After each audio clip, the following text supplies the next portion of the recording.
Seriously, though, what is happening here? I am Jesse Dollemore with Statesmith.com.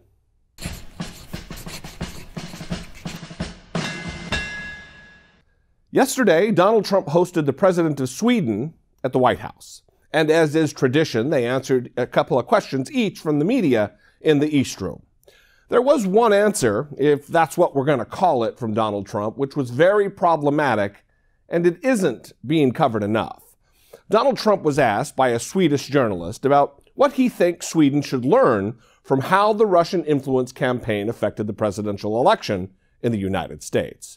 Well, he begins to answer, and then, after he doesn't commit to Russia 100% interfering in our election, and even raises questions about who else may have been the culprit, he clumsily pivots off the topic of Russian interference and onto how well he thinks the Republicans are going to do in November. Watch. What do you think Sweden should learn from how the Russian influence campaign affected the presidential election in the U.S.? Well, the Russians had no impact on our votes whatsoever, but certainly there was meddling, and probably there was meddling from other countries and maybe other individuals. And I think you have to be really watching very closely. You don't want your system of votes to be compromised in any way. And we won't allow that to happen. We're doing a very, very deep study, and we're coming out with some, I think, very strong suggestions on the 2018 election. I think we're going to do very well in the 2018 election, although historically those in the White House have a little bit of a dip. But I think we're going to do well because the economy is so good and because we're protecting our job like our jobs are being protected finally, like with what we're doing with the tariffs. But the big thing would be the tax cut and the regulations cuts.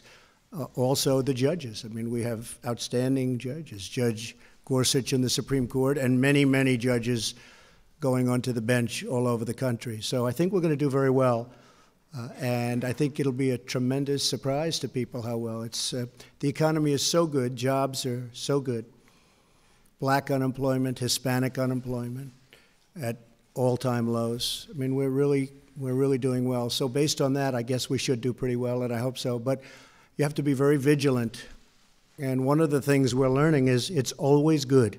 It's old-fashioned, but it's always good to have a paper backup system of voting. It's called paper, not highly complex computers, paper.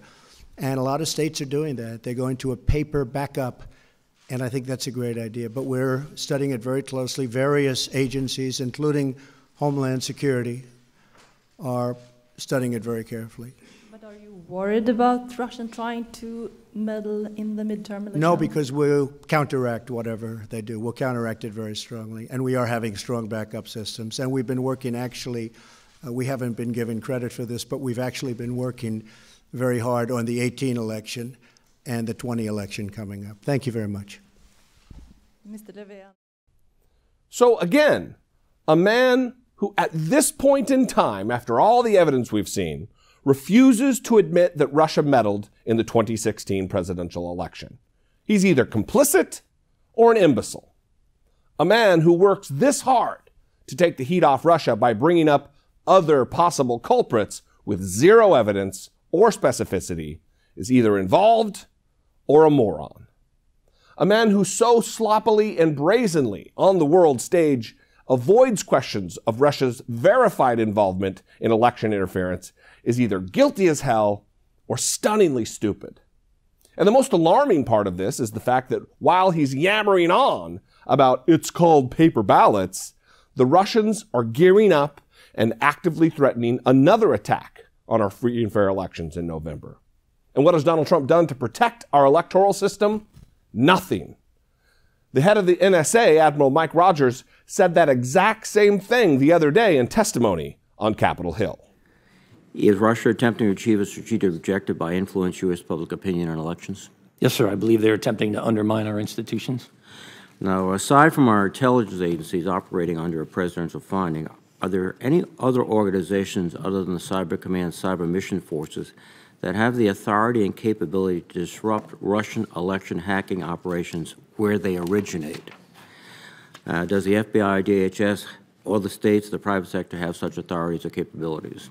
You could argue probably only again, that there's a legal aspect to this that I'm not the most qualified, but probably you'd argue some combination of DOD, DOJ have the standing authority in that regard. But the mission teams, particularly at the origin of these attacks, have the authority to do so. If granted the authority, and I don't have the day-to-day authority to do that, if granted the authority. So you would need basically to be directed by the President through the Secretary of Defense. Yes, sir. In fact, I mentioned that in my statement. Have you been directed to do so, given the strategic threat that faces the United States and the significant consequences you recognize already? No, I have not, but if I could flesh this out, I'll say something in an open unclassified. I'd be glad to go into more details. Yes, sir. Have you ever been asked by the President to do something as director of the National Security Agency to stop Russia in their ongoing attempts to interfere in our free and fair elections? No, I have not. Is Donald Trump a double agent or an unwitting accomplice? Or does Vladimir Putin have so much leverage over him that he is pulling the strings from Moscow? What is happening here? Look, this isn't the only giant red flag that Donald Trump is actively avoiding doing anything to counter the very real threat posed by the Russian government against the very existence of our precious democracy. The State Department is headed by Vladimir Putin's longtime friend Rex Tillerson, and the Department of State was granted $120 million for use specifically in the fight against Russian election meddling. $120 million. And they have spent zero. 120 mil, and they haven't spent a single dollar. What is going on here?